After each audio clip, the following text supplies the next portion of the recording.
ভারতকে হারিয়ে টানা দ্বিতীয়বার যুব এশিয়া কাপ ক্রিকেটে চ্যাম্পিয়ন হয়েছে বাংলাদেশ।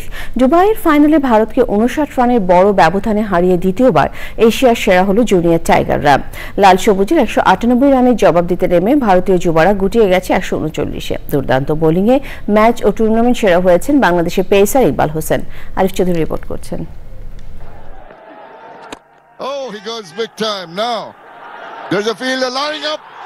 সেমিফাইনালে পাকিস্তান আর ফাইনালে ভারতকে জুনিয়র লেভেলে আরেকবার এশিয়ার সেরা ক্রিকেট শক্তি বাংলাদেশ।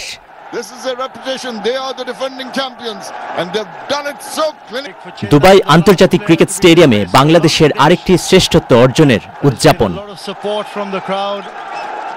আগে ব্যাট করা বাংলাদেশের ইনিংস শেষ হয়ে যায় ২০০-র নিচে ১৯৮।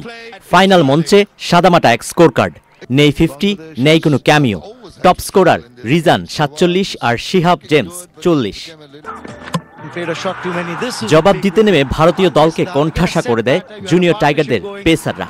দলীয় ৭৩ রানেই ইনিংসের অর্ধেকটা হারিয়ে বসে জুনিয়র টিম ইন্ডিয়া। আর শুরুর ঝড়ে লিড দেন সেমিফাইনালে হিরো ইকবাল হোসেন ইমন। হার্দিক রাজ আর ক্যাপ্টেন মোহাম্মদ আমান কিছুটা লেগেছিলেন, কিন্তু ক্যাপ্টেন টু ক্যাপ্টেন ক্ল্যাশে জয় পেলেন বাংলাদেশের অধিনায়ক আজিজুল হাকিম। ১৩৯-এ গুটিয়ে ভারতের যুবারা ম্যাচ হারল ৫৯ রানের পরিষ্কার ব্যবধানে।